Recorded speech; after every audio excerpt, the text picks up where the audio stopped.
47장 11절부터 봅시다. 11절. 요셉이 바로의 명령대로 그의 아버지와 그의 형들에게 거주할 곳을 주되 애굽의 좋은 땅 라암셋을 그들에게 주어 소유로 삼게 하고 또 그의 아버지와 그의 형들과 그의 아버지의 온 집에 그 식구를 따라 먹을 것을 주고 복령하였더라. 기근이 더욱 심하여 사방에 먹을 것이 없고 애굽 땅과 가나안 땅이 기근으로 황폐하니 요셉이 곡식을 팔아 애굽 땅과 가나안 땅에 있는 돈을 모두 거두어 들이고 그 돈을 바로의 궁으로 가져가니 애굽 땅과 가나안 땅에 돈이 떨어진지라. 애굽 백성이 다 요셉에게 와서 이르되 돈이 떨어졌사오니 우리에게 먹을 거리를 주소서. 어찌 주 앞에서 죽으리이까. 요셉이 이르되 너희의 가축을 내라. 돈이 떨어졌은즉 내가 너희의 가축과 바꾸어 주리라. 그들이 그들의 가축을 요셉에게 끌어오는지라. 요셉이 그 말과 양떼와 소떼와 나귀를 받고 그들에게 먹을 것을 주되 곧 그 모든 가축과 바꾸어서 그의 동안에 먹을 것을 그들에게 주니라. 그 해가 다 가고 새해가 되매 우리가 요셉에게 와서 그에게 말하되 우리가 주께 숨기지 아니하나이다. 우리의 돈이 다하였고 우리의 가축대가 주께 돌아갔사오니 주께 낼 것이 아무것도 남지 아니하고 우리의 몸과 토지뿐이라. 우리가 어찌 우리의 토지와 함께 주의 목전에 죽으리이까. 우리 몸과 우리 토지를 먹을 것을 주고 사소서. 우리가 토지와 함께 바로의 종이 되리니 우리에게 종자를 주시면 우리가 살고 죽지 아니하며 토지도 황폐하게 되지 아니하리이다. 그러므로 요셉이 애굽의 모든 토지를 다 사서 바로에게 바치니 애굽의 모든 사람들이 기근에 시달려 각기 토지를 팔았습니다. 땅이 바로의 소유가 되니라. 여기까지만 먼저 볼게요. 오늘 이제 말씀을 보면은 하나님이 그 기근의 강도를 좀 더 높이죠. 점점점 높여서 나중에는 이제 애굽의 모든 사람들이 자기의 돈을 다 소진하고 그다음에 가축, 그다음에 어떻게 나중에는 토지, 또 이제 다 안 받지만 나중에 보면 자기의 몸을, 그죠? 우리의 몸과 우리의 토지를 사소서 한단 말이죠. 그래서 그들의 몸과 토지, 가축, 그 모든 것을 다 팔아요. 이건 뭘 보여주는 거죠? 그래서 그들이 어때요? 자발적으로 뭐요? 자발적으로 종이 돼요. 자발적으로 종이 되죠. 이게 뭐냐? 이게 말하자면 이제 가장 완벽한 어떤 제국의 모형이죠. 가장 완벽한 제국이라고 하는 것은 하나의 머리만 있어야 돼요. 하나의 머리만 있고 나머지 모든 것은 그 하나의 머리에 종속되어서 한 몸처럼 움직일 때 그게 이제 완벽한 어떤 제국의 모습인데 이 완벽한 제국의 이 모습이 하나님 나라의 모형입니다. 하나님 나라라고 하는 것은 하나님 나라에서는 그래서 개인이 있어요, 없어요?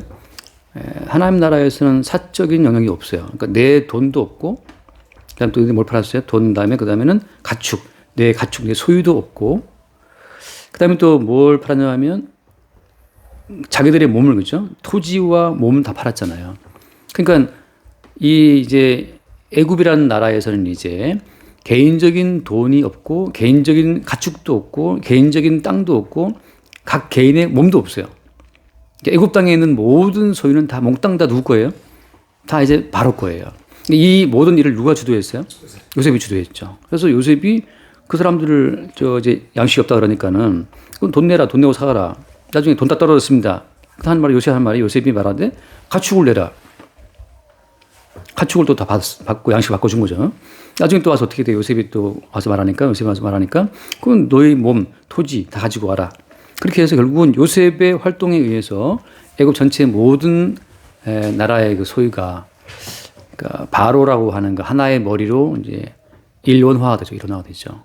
이게 이제 완벽한 국가의 모습인데, 그러니까 완벽한 요 제국의 모습이 나중에 어떻게 형상화돼요? 저 다니엘서에 들어가게 되면 다니엘서에 보면 느부갓네살 왕이 꿈에 신상을 보는데 거대한 그 신상 가운데 머리가 뭐였습니까? 머리는 금이었잖아요. 그 바벨론 제국이 짧게 존재했지만 그 바벨론 제국 자체를 황금으로 묘사한 이유는 뭐 때문이겠어요? 그것은 이제 하나의 왕, 하지만 그 왕의 말이 곧 그것이 법이고 그 왕의 말이 곧 시행되는 거거든요. 그래서 그 제국 안에서는 머리가 되는 그 황제의 뜻만이 다 통용되는 거죠. 개인적인 뜻은 없어요. 개인적인 소유도 없고.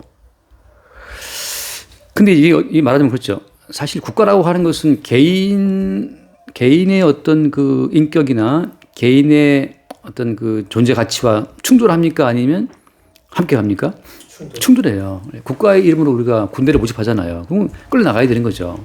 그래서 개인의 행복을 추구하는 것이 인간의 본능이기 때문에 인간의 본능은 사적인 영역의 추구, 내 행복이고 내 돈이고 내 식구고 내 땅이야 이걸 다 추구하는데 그 개인의 모든 욕망 자체가 한 국가의 한 어떤 통치자에 의해서 다 이게 뭐랄까 메인다고 하는 것 자체는 인간의 본성과 어긋나죠. 근데 그 인간의 본성과 어긋나는 그 일을 제국은 어때요? 제국은 무력으로 힘으로 그걸 이룬단 말이죠.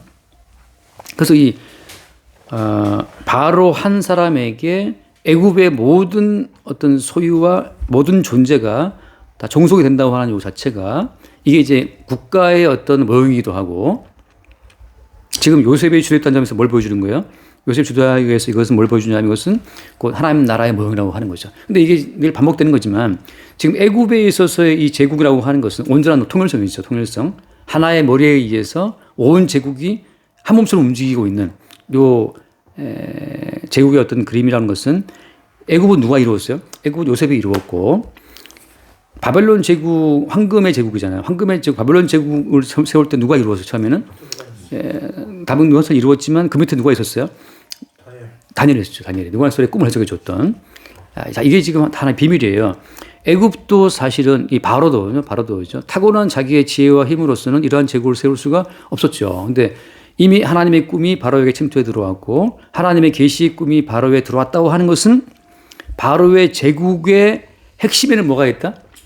하나님의 언약이 있다는 거예요. 계시가 있다는 거죠. 그러니까 지금 모든 열국, 미국을 포함해서 러시아 다 마찬가지지만 모든 나라들은 각자 번성하고 힘이 있는 것 같지만 다 그 속에는 뭐가 들어가 있는 겁니까? 다 언약의 어떤 씨앗이 들어가 있는 거예요. 근데 지금 바로도 계시로 들어온 꿈을 본인이 해석 못했잖아요. 근데 요셉으로 말미암아 해석이 되고 요셉에게 임한 계시 지혜로 말미암아서 이제 이 제국이 존속이 되는 건데 마침내는 어때요? 이 모든 전체의 모든 알맹이가 바로에게 돌아갔다는 것처럼 이 일을 요셉이 주도했던 것처럼 똑같이 이제 바벨론 제국 같은 경우에도 다니엘이 주도하죠. 자, 이것은 뭘 보여주냐면 끝내 세상 모든 나라라고 하는 것은 독자적인 영역으로 움직이는 것이 아니고 세상 나라가 강성해 보이고 대단해 보이지만 그 세상 나라가 움직이는 근본 그 알맹이 핵심은 뭐가 들어가 있다? 이건 계시가 들어가 있고 언약이 들어가 있는 거예요. 언약 뜻대로 움직이는 거죠. 그러니까 어떤 나라도 언약의 뜻과 무관하게 움직인다는 거. 그래서 잠깐만 한번 읽고 넘어갑시다. 로마서 13장을 보면 로마서 13장 1절을 봅시다. 13장 1절. 각 사람은 위에 있는 권세들에게 복종하라. 권세는 하나님으로부터 나지 않음이 없나니 모든 권세는 다 하나님께서 정하신 바라. 그러므로 권세를 거스르는 자는 하나님의 명을 거스르는 님이 거스르는 자들은 심판을 자취하리라. 자, 이게 굉장히 이게 말이 많은 구절이에요. 결격된 해석도 많고 싸움도 많은데 중요한 지금 핵심은 뭐냐면 세상에 있는 모든 권세라고 하는 것은 여기 뭐라고 되어 있어요? 하나님으로부터 나지 않으면 없다. 다시 말하면 하나님께서 정하신 거란 말이죠. 그러니까 바로에게 하나님이 애굽의 왕되는 권세를 주신 것은 뭐 때문이에요? 그 땅에 침투해 들어올 누구 때문이야? 그 땅에 침투해 들어오게 될 이스라엘 백성들 때문이죠. 택한 백성들 때문에 하나님이 그 바로에게 애굽이라는 나라를 맡기셨단 말이죠. 그러니까 똑같아요. 바벨론 제국의 느부갓네살이 왜 대제국을 이루었어요? 뭐 때문이에요? 이스라엘 백성들을 포로로 잡아서 들어가기 위함이에요. 사실은 바벨론 제국 이스라엘을 먹었지만, 그죠? 그래서 우리가 저 이스라엘을 먹었어라고 말하지만 사실 이건 어떤 하나님의 모락이죠.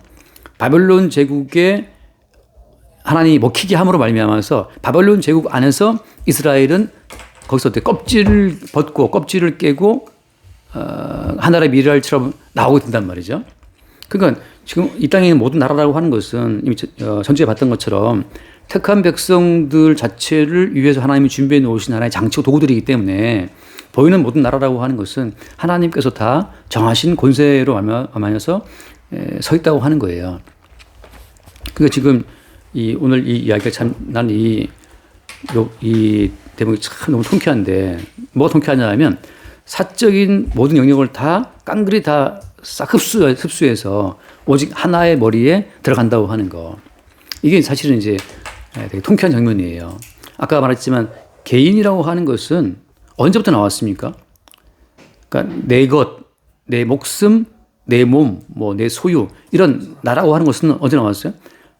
뱀의 미혹을 받고 선악과 모험답 나왔단 말이죠. 그러니까 뱀의 미혹을 받고 형성된 나라고 하는 그 주체 의식이 사실은 평생 인간을 괴롭히는 거예요. 사람이 왜 괴롭냐 하면 내가 있어 괴로워. 내가 있어서 내가 있기 때문에 타인과 나를 비교하게 되고 내가 있기 때문에 내 소유를 타인 속에 비교해서 스스로 이제 막 절망하게 되고 괴로워한단 말이죠.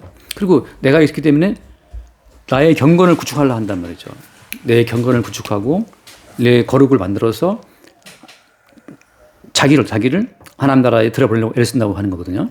근데 이제 오늘 말씀 보면 하나님이 기근을 강도를 펴서 어때? 첫 번째는 그들이 믿고 있는 돈을 싹 쓸어간다고 하는 거. 그런 식으로 해서 드디어 이제 하나님께서 이 애굽 땅을 통해서 개인의 영역 자체를 다 말살하고 개인 자체를 다 몽땅 한 왕의 흡수를 해서 한 왕의 머리 밑에 붙어 있는 그것으로 너희들은 어떻게 하라? 살아라 이거죠. 그러니까 너희들의 개인적인 소유, 개인적인 어떤 가치를 챙길 필요가 없다는 사실을 인간이 스스로 깨닫지 못하기 때문에 어떻게 해요? 강제적인 힘으로 말미암아서 개인의 모든 영역을 다 주님이 깡그리 폐쇄시켜 버리는 거예요. 개인의 영역이 다 날아간다 하더라도 어때요? 살아가는 데는 아무 주장이 없단 말이지. 그래서 여기 잠깐 안 맞지만 오늘 그 47장에 보면 47장에 그 나오잖아요. 그 25절 말씀 보면 25절에 17장 25절에 그들이 이르되 주께서 우리를 살리셨사오니 우리가 주께 은혜를 입고 바로의 종이 되게 하시오. 이 고백 주께서 우리를 살리셨사오니 우리가 주께 은혜를 입고 바로의 종 되겠습니다. 이건 어때요? 아 이제 끝났다. 이제는 죽었구나. 이제는 망했구나. 그 완전히 패가망신 이제 죽었다고 하는 그 죽음 속에 들어갔다가 나온 자만이 말할 수 있어요. 아 나를 살리신 분이 주님이구나. 그것도 지금 살아가는 것은 주의 은혜이기 때문에 기꺼이 당신의 종 되겠다는 말이 나온단 말이죠. 그러니까 오늘 이 애굽 백성들과 바로와의 관계 자체를 통해서 하나님이 하나님 나라의 어떤 모형 자체를 그래서 보여준 거예요. 이것을 누가 딱 보고 가르쳐가요? 이걸 보고 또 사탄이 이걸 보고 흉내를 내는 거죠. 사탄도 자기를 머리로 하는 독특한 하나의 나라를 세우기를 원해요. 방식은 하나님 나라는 예수 그리스도를 머리로 세워서 그 한 분에게 복종시키는 것이 하나님 나라가 하나로 세워진 방식이라면 어떻게 마귀의 나라는 각기 개인 자체를 세워주고 그 개인에게 어떤 두려움을 심어줍니까? 한번 읽어볼게요. 히브리서 2장 15절에 히브리서 2장 15절 일단 14절만 읽어볼게요. 제가 14절 자녀들은 혈과 육에 속하였으며 그도 또한 같은 모양으로 혈과 육을 함께 지니심은 죽음을 통하여 죽음의 세력을 잡은 자 곧 마귀를 멸하시며 또 죽기를 무서워함으로 한평생 매어 종노릇하는 모든 자들을 놓아주려 하심이시니. 자 그다음에 이는 확실히 천사들을 붙들어 주려 하심이 아니요 뭐라고 되어 있어요? 오직 아브라함의 자손을 붙들어 주려 하심이다라고 했어요. 자 하나님의 모든 그 일하심은 택한 백성으로만 가는 거예요. 그 흐름이. 근데 어쨌든 간에 여기서 보면 나오지만 마귀는 어때요? 마귀는 죽음을 통하여 죽음의 세력을 잡은 자 마귀를 없애는 거예요. 죽음으로 뭘 없애요? 죽음으로 죽음을 없애는 겁니다. 자 마귀는 너 이름 죽는다. 너 돈 있어야지. 돈이 있어야 살아라고 하는데 어때요? 돈이 있는데 죽게 생겼어. 양식이 없으니까. 그리고 어때요? 돈을 다 갖다 내잖아요. 가축이 있어야 살지, 땅이 있어야 살지. 땅을 갖고 죽게 생겼어, 지금. 그러니까 땅에 있어도 죽는 거죠. 죽음을 통하여 죽음의 세력을 잡은 자라 마귀를 없앤다 그 말 자체는 예수님께서 지금 네가 가지고 있는 너의 돈으로, 너의 소유로, 너의 토지로 너 살 수 있냐? 그걸 주님이 확인을 시키시는 것이 바라면 그 기근의 강도를 높이는 거거든요. 결국은 우리 자체가 돈이 있지만 죽어. 그래서 마귀가 우리를 미혹하는 그 미혹에서 어때요? 택한 백성들을 끄집어내는 거예요. 마귀는 야, 너 죽는 거 무섭지 않냐? 너 돈이 있어야 돼. 너 죽으면 무섭지. 너 가축이 있어야 돼. 죽으면 무섭지. 너 토지가 있어야지. 니께 있어야지. 근데 주님께서는 아예 어때요? 아예 더 센 죽음으로, 더 센 기근으로 와서 그 뭐 돈으로도 가축으로도 뭐도 감당할 수 없는 죽음을 갖고 몰고 오시는 거예요. 그러니까 이 돈으로 지킬 수 없고 뭐 토지로 지킬 수 없는, 우리가 무엇을 지킬 수 없는 그 죽음으로 우리에게 닥쳐오신 분이 누구예요? 그 주님이에요. 그때 우리는 알아요. 아, 이 돈 있다고 사는 게 아니라는 사실을 그때 알죠. 사람이 사는 것은 떡이 아니고 말씀이라는 사실을 그때 보게 되는 거죠. 그렇게 함으로써 이 죽기를 무서워한 자들을 놓아주는 거예요. 그래서 어떻게 기꺼이 기꺼이 이제 돈의 종이 아니고 땅의 종이 아니고 아까 말한 것처럼 기꺼이 그 기근 중에 죽음 속에 살려내시는 새로운 생명의 원천 되시는 주를 보게 되는 거죠. 그런 흐름으로 주님께서 그 죽음의 세력을 잡은 자 마귀로부터 자기 백성을 끄집어내시는 겁니다. 그러니까 사탄은 어때요? 마귀는 계속 지금도 어때요? 계속 지금도 돈이 있어야 살아, 땅이 있어야 살아, 뭐 집이 있어야 살아, 계속 이제 그 죽음에 대한 공포로 인간을 몰아가서 계속 소유에 미치게 만드는 거고. 근데 택한 백성은 어때요? 택한 백성은 그 많은 소유로도 너의 목숨을 지킬 수가 없다는 사실을 확인시키는 방식으로, 다시 말하면 이건 어떤 죽음이에요? 모든 소유로 지킬 수 없는 그 죽음의 실체, 십자가에 죽임 당하신 예수로서의 그 죽음의 실체를 갖고 쳐들어와서 이미 우리가 주와 함께 십자가에 죽었구나는 사실. 그러니까 하나님의 진노라고 하는 것은 십자가에 죽임 당하신 예수를 통해 표현했는데, 그러니까 하나님의 진노라는 것은 무엇으로도 막을 수가 있다 없다? 없다는 사실을 십자가에 죽임 당하신 예수를 통해서 우리 가운데 보이시는 거죠. 그러니까 십자가에 죽임 당하신 예수를 통해서 자기의 죽음을 보게 되는 사람들은 비로소 죽기를 무서워하는 그 마귀에 붙들린 그들로부터 벗어나게 되는 거예요. 아, 이게 지금 뭐 소유로 살 수 있는 게 아니라는 사실을. 그러니까 뭐 맨날 툭하면 공황장애 그러는데, 공황장애 같은 그 사람들 보면 어때? 돈이 없다고 그 공황장애 피해갈 수 있나요? 안 그렇거든 말이죠. 그런 흐름으로 가는 거죠. 그래서 이제 이 말씀의 어떤 흐름으로 주님이 쭉 가면서 하나 읽어볼게요. 마태복음 28장인가? 네, 마지막 장. 마태복음 28장.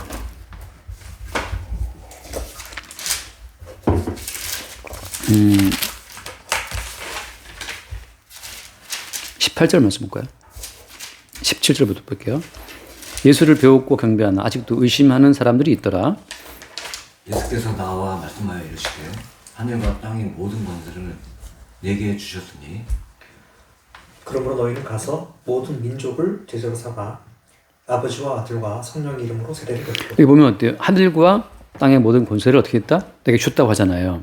예수님께. 자, 그럼 예수님께서는 뭔 일을 하시겠어요? 예수님께서는 가시는 곳마다 또 그 돈을 가지고 와라. 너 가축 가지고 와.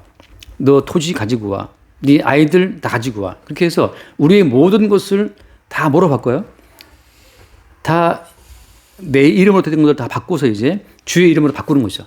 등기를 이전한다 그러나? 등기 이전을 시키는 거예요. 내 이름으로 된 가축들을 다 넘겨 이제 예수님 것으로. 이게 땅의 모든 권세를 갖고 계신 예수 그리스도, 요소의 모형이죠. 요소의 모형인데 이 권세를 갖고 우리로부터 죽음의 어떤 그 두려움에서 우리를 지켜주려고 우리가 삥 세웠던 그 성곽들, 돈의 성이고 소유의 성이고 땅의 성이었는데 그 모든 성곽들을 주님이 다 허물어 버리고 나서 이제 그리스도 예수의 이름으로 존재하게 되는 새로운 성, 그 뭐라고 해야죠? 영계쪽에서는 거룩한 성, 예루살렘 성이잖아요.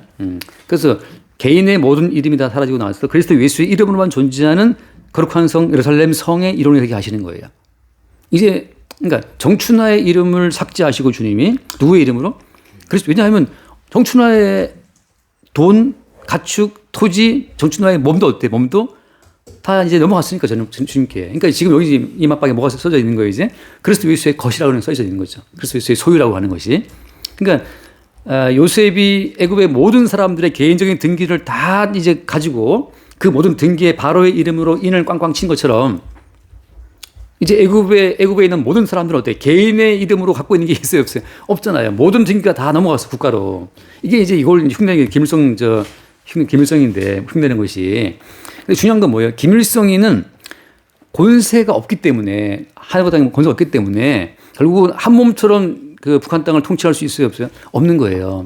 느부갓네살 왕이 권세가 정점에 있었을 때 황금의 제국을 이루었지만 어때? 그것은 2대째가 가면 무너져 버리거든요. 그러니까 어떤 인간의 그 지혜로도 모든 권세를 장악해서 말단에 있는 백성까지 자기 이름으로 통치할 수가 없어요. 하나의 모형이기 때문에. 근데 예수 그리스도는 이제 부활하고 승천하시면 성령으로 말미암아서 성령의 활동을 통해서 모든 사람들의 개인의 이름을 삭제하고 예수 이름으로 다 등기전을 하게 하시는 거죠. 그래서 어때요? 매일마다 성도는 자기의 죽음을 확인받아요.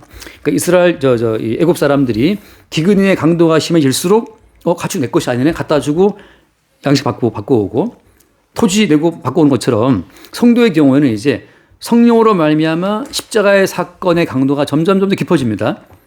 다시 한번 말씀드릴게요. 성령으로 말미암아 십자가의 사건이 성도의 삶 가운데 반복이 돼요. 그럼 십자가의 사건이 반복될수록 점점 성도에게 닥쳐오는 십자가 사건의 깊이와 넓이가 깊어지면서 이것까지도 어때요? 까지도 주의 은혜로 내가 그러니까 주의 은혜의 어떤 선물이라는 사실을 보게 되는 거죠. 그런 과정을 통해 성도의 모든 삶은 이제 자기의 이름이 삭제가 되고 주의 이름으로 넘어가는 과정으로 들어가는 거예요. 자, 심지어 뭐까지 한번 더 읽을게요. 같은 맥락이에요. 사도행전 2장, 3장? 3장, 사도행전 3장. 이거 뭐 한 100번 보는 말씀이지만. 3장 12절 말씀.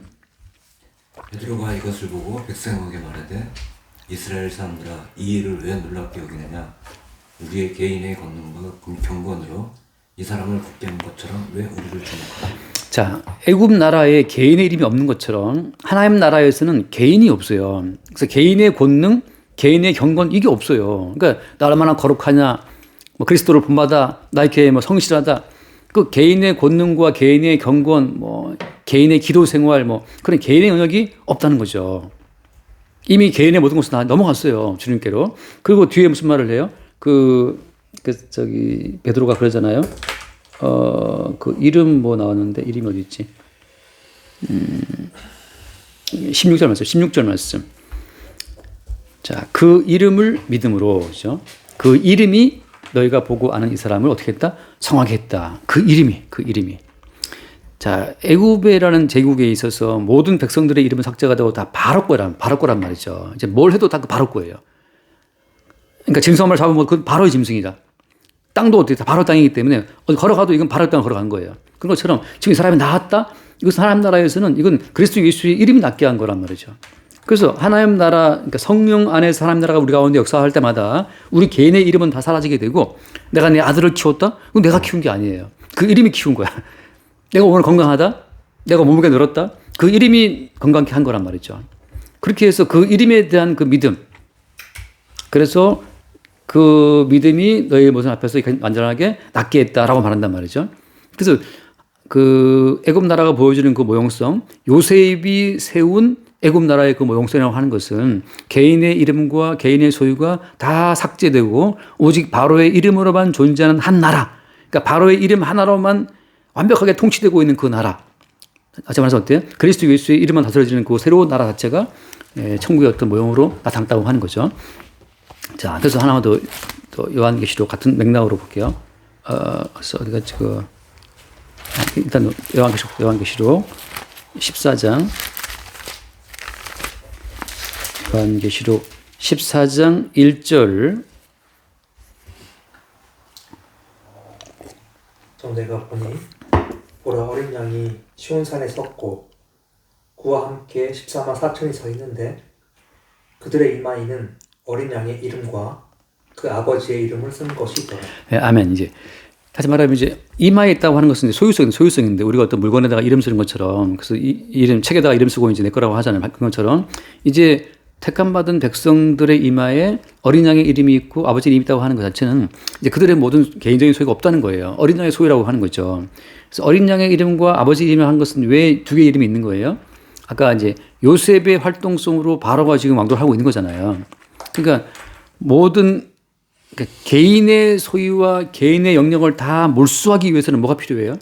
이건 지혜가 필요하고 권능이 필요해요. 그러니까 김일성이 아무리 똑똑해도 김일성, 김정은 이어지면서 똑똑한다 하더라도 백성들의 모든 삶을 통제할 수가 없죠. 그들은 지혜가 없고 권능이 없으니까. 그러니까 다들 뭐 야시장입니까? 암시장에서 탈고 하는 거잖아요. 그 느부갓네살 왕의 제국이 아무래도 뭐 대단하더라도 이들을 먹고 무너지는 것처럼. 근데 요셉의 지혜로 바로의 이름이 세워지는 것처럼 이제 어린 양의 그 희생의 이름을 말미암아서 하나님 아버지의 이름 자체가 세워지는 건데, 그래서 모든 성도의 이마에는 그 두 분의 이름이 새겨져 있는 거예요. 어린 양의 활동성, 어린 양의 활동성이 나라를 다 몽땅 어떻게 했어요? 하나님 아버지께 바친 거죠. 자, 이건 왜 이러냐면은 원래 하나님 에덴 동산을 창설했을 때 그때 모든 만물의 주인은 누구였어요? 하나님 아버지였죠. 근데 거기 누가 들어왔습니까? 뱀이 들어왔잖아요. 그래서 어때? 잃어버린 양이 나오게 된 거예요. 잃어버린 백성들이.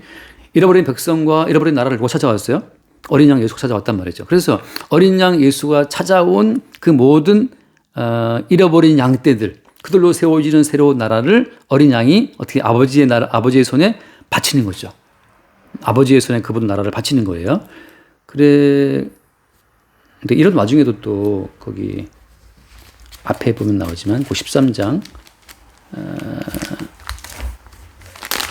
거기 13장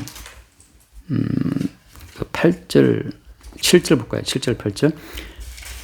또 권세를 받아 성도들과 싸워 이기게 되고 각 족속과 백성과 방언과 나라를 다스리는 권세를 받으니 8절.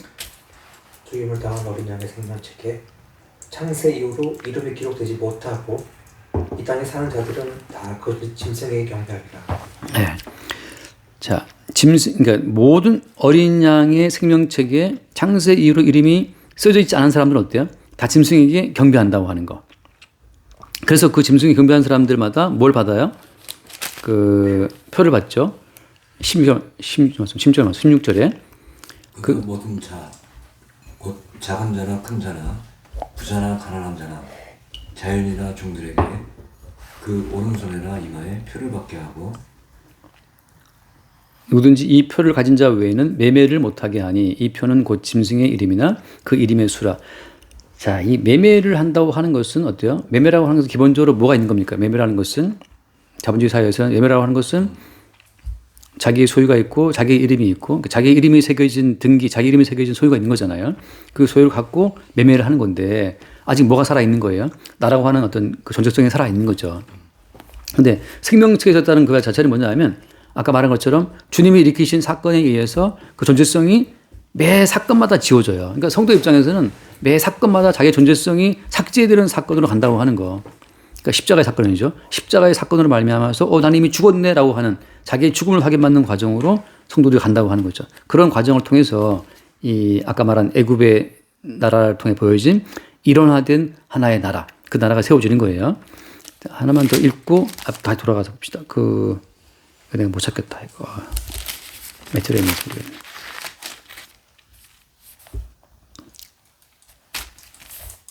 한번 22장을 볼게요. 22장에 보면은 1절 또 그가 수정같이 맑은 생명수의 강을 내게 보이니 하나님과 어린 양의 보좌로부터 나와서, 자, 여기 보면 이제 생명수의 강이 나오는데 그 어떻게 출처가 근원이 하나님과 어린 양의 보좌라고 하는 거죠. 다시 말해서 아까 말한 것처럼 각 개인의 모든 권세, 개인의 모든 영역을 싹 삭제하기 위해서는 뭐가 나와야 되냐면 개인의 영역을 삭제하고 남을 만한 권세가 나와야 되는데 그 권세의 출처라는 것이 뭐예요? 출처가 여기 나온 것처럼 생명수의 강이라고 하는 거죠. 그리고 어디서 나와요? 하나님과 및 어린 양의 보좌로부터. 그러니까 하나님과 어린 양의 보좌로부터 나오는 그 생명이 결국은 각 개인의 영역을 싹 지우는 힘이 되는 겁니다. 근데 이게 좀 아이러니하잖아요. 분명히 생명수의 강인데 그 강이 우리에게 올 때는 어떤 식으로 와요? 생명이 올 때는 먼저 죽음으로, 죽음으로, 십자가 사건, 죽음으로. 그러니까 우리가 볼 때는 어때? 우리가 볼 때는 이 죽나 보다 싶은 거죠. 결국은 아까 애국 사람들도 마찬가지잖아요. 기근이 세질 때마다 기근이 더 세졌네? 다시 비가 계속 안 오고 있네? 그러면 가축을 팔아. 이제 망하나 보다. 이제 또 따라와요, 또, 그죠? 다음에 토지를 팔아. 또 따라와. 이제 몸을 팔아. 그 모든 것 자체가 이제 끝난다 보다 싶은 어때? 마지막에는 야, 니들은 너희들의 소유를 스스로 관리할 그 필요가 없어. 한 사람 요셉의 지혜로 말미암아 너희들한테 양식을 다 그냥 줄게 이거예요. 너희들은 그냥 내가 주는 걸 갖고 그냥 살면 돼. 아직 안 받지만 너희들이 갖고 있는 내가 주는 땅을 받고 살아라. 그 돌아와서 봐요. 그 이제 돌아와서 보게 되면 그 23절 말씀. 요셉이 백성에게 이르되 오늘 내가 바로를 위하여 너희 몸과 너희 토지를 샀노라. 여기 종자가 있으니 너희는 그 땅에 뿌리라. 자, 일단 그들의 몸과 소지를 다 요저가 다 압수한 다음에, 다 압류한 다음에, 다 이제 등기 바꾼 다음에, 그 다음에 뭘 내나요? 그 다음에 종자를 주면서 이걸로 땅에 뿌려라 이 말이에요. 그리고 그 다음에 수수의 한 5분의 1을 바쳐라. 그리고 그 나머지는 너희들이 양식으로 삼고 아이들 키우고 뭐 살아라 하는 거죠. 이렇게. 이 관계성 속에서 이들이 어때요? 왜 5분의 1을 바쳐야 돼? 불만이 있어요? 없어요? 없어요. 왜 이미 죽음을 갖다 나왔기 때문에. 오히려 나오는 말이 뭐냐면 은혜를 입었고 한단 말이죠. 그러니까 주님의 생명이 올 때는 우리 개인이 쌓아 올린 모든 그 허구의 어떤 생존을 위한 그 성들을 다 허물어뜨려 가지고서 나로 살아가는 모든 삶의 무거운 그 짐을 다 주님이 벗게 만들어요. 그거 어때요? 요셉이 주는 그 종자를 받는 것처럼 주님이 주시는 주님의 생명으로 살게 한다는 거죠. 그러니까 이렇게 내 것은 사망으로 들어가고 생명은 죽게로부터 나오게 되고 이런 어떤 순환을 통해서 우리는 매일매일 십자가 사건에서 나로서는 죽고 그다음에 그리스도로 살아가는 새로운 형태의 어떤 성도의 삶이 세워지는 거예요. 그때는 어때요? 5분의 4만 받아도 좋게. 그래서 어떻게 보면 이게 좀 되게 센 세금이에요. 어떻게 보통 나라들은 10분의 1을 바치는데 얘는 5분의 1을 바치게 하고 5분의 4로 살아라 그런 거니까. 그래서 요셉이 토지법을 세우며 그 5분의 1이 바로에게 상납되나 그렇게 함으로 말미암아서 이제 이렇게 해도 아무 불만이 없는 이미 모든 것의 이름은 다 바뀌었어요. 바로의 이름으로. 그러니까 이제 성도라고 하는 것은 이제 어떻게 되는 거예요? 이제 자기 이름은 없고 그리스도 이름으로.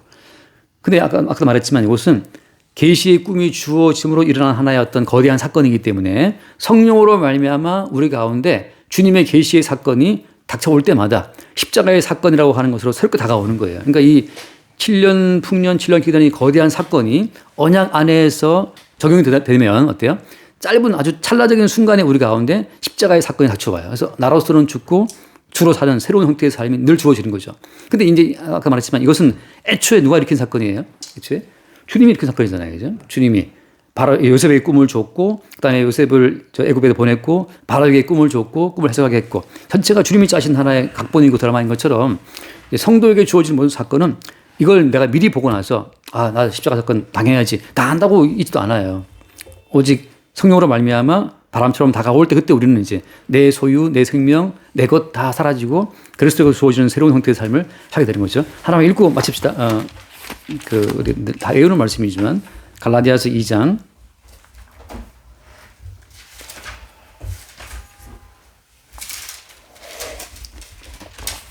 내가 그리스도와 함께 십자가에 못 박혔나니 그래서 이제는 내가 사는 것이 아니요 오직 내 안에 그리스도께서 사시는 것이라.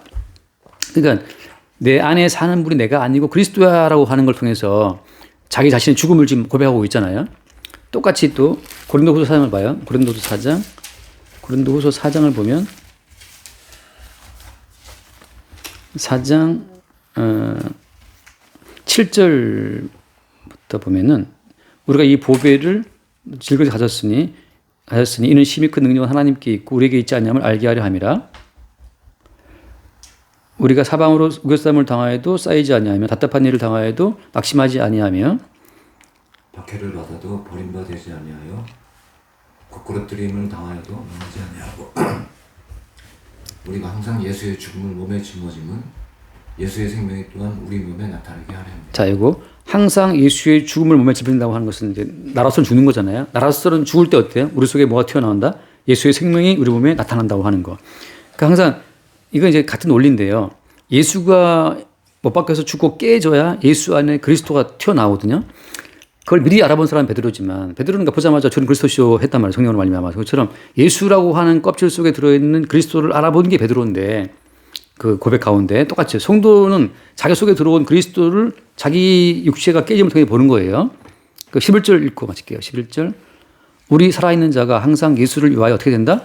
죽음에 넘겨짐은 이거는 그냥 언약의 법칙이에요. 항상 나 살아있어. 나 돈 있어. 나 가축 있어. 나 토지 있어. 나 집도 있어. 그러는데 항상 주님이 죽음에 넘겨버려. 죽음에. 뭐 하려고? 예수의 생명이 어떻게 한다? 우리 죽을 육체에 나타나게 하려 함이라. 그러니까 언약의 원칙이 뭐냐면 항상 살아있다는 우리의 허상을 깨뜨리는 십자가 사건을 통해서 정말 진짜 생명은 예수의 생명이라는 사실을 우리 육체의 죽음을 통해서 항상 주님이 나타난다고 하는 거죠. 그러니까 누가 뭘 물어봐도 이건 예수의 생명이야. 내 땅이 아니고 내 집이 아니고 내 자식들이 아니고 뭐 내 목숨이 아니야. 그걸 고백하게 된다는 거죠. 그래서 그런즉 사망은 우리 안에 역사하고 생명은 너희 안에서 역사한다. 그래서 항상 우리는 우리가 아니고 우리는 이미 끝났어. 우리 이름은 등기 끝났어. 이건 다 주님 거야라는 그 사실 고백함을 말미암아서 만나는 모든 사람들에게 아까 제자 사모라는 그 말씀처럼 생명의 주이신 예수를 나타내고 증거할 수 있는 거예요. 똑같아. 이건 아까 베드로가 말했죠. 그죠? 우리 개인의 경건 권능이 아니야. 이것은 그리스도 예수의 이름이다 한 것처럼 똑같아요. 우리는 누구를 만났을 때마다 주님 역사하시게 되면 나를 벗겨버리고 내 속에 있는 그리스도의 생명을 나타내는 식으로 주님이 인도해 간다고 하는 거죠. 이 지금 이 요셉을 통해 나타난 그 애굽 제국의 어떤 그 생생한 어떤 이론성, 그 통일성으로 인해 보여지게 되는 새로운 하나님 읽고 마십시다. 미안합니다. 에베소서 1장.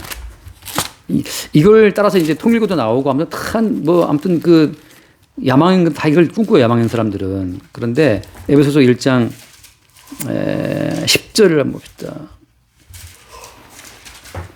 에베소 1장 9절을 먼저 보면 그 뜻의 비밀을 우리에게 알려주신 것이요 그의 기뻐하심을 따라 그리스도 안에서 때가 된 경륜을 위하여 예정하신 것이니 10절 봐요.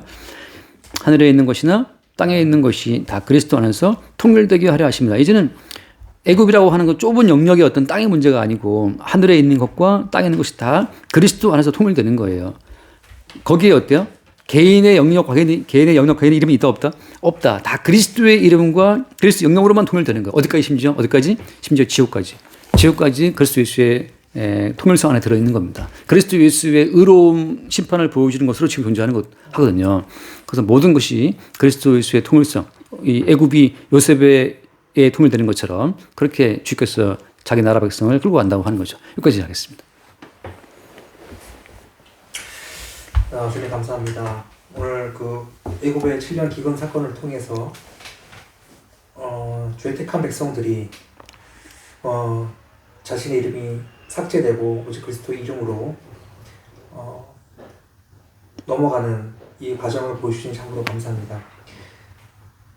우리가 하루를 살더라도 오직 그리스도의 십자가의 그 은혜로 말미암아 우리 개인의 경건과 개인의 권능으로 살아가는 주체로서의 존재가 아니고 오직 그리스도의 이름으로 존재하는 사실을 저희가 더욱더 깨달을 수 있도록 주님 믿음을 더하여 주시옵소서. 예수님 이름으로 기도합니다. 아멘. 주님 감사합니다. 우리는 이 땅에 살면서 인간들이 세운 나라, 즉 개인이 있고 그 개인이 소유한 돈이 있고 토지가 있고 몸이 있고 이러한 것들을 의지하면서 살아가고 있습니다. 주님께서는 이로부터 강제로 빠져나오지 못하는 그들을 위하여 십자가 사건을 매번 그들에게 발생시켜서 그들의 모든 소유를 주께로 넘기는 작업을 시행하십니다.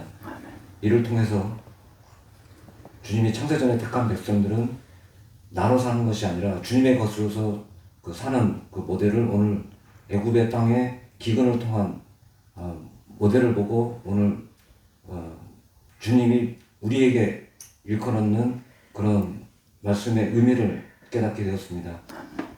내가 살아가는 것은 내가 사는 것이 아니라 내 안에 사시는 주님의 것으로 사는 것이 항상 진리이며 그 진리에 따라서 오늘 한순간도 내가 아닌 주님의 것으로 사는 그런 어떤 믿음 속에 살 수 있도록 주님 인도해 주시기를 주님의 이름으로 기도드리겠습니다. 아멘.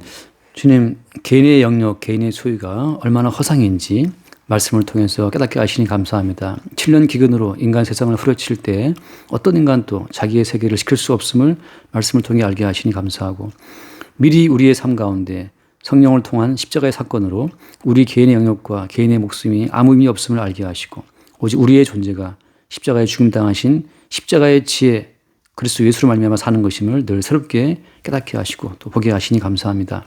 우리의 모든 삶이 이미 그리스도 예수의 이름으로 존재하는 그리스도 예수의 나라의 일원으로 늘 우리를 이끌어 주시기를 바라며 우리 주 예수 그리스도 이름으로 기도드립니다. 아멘.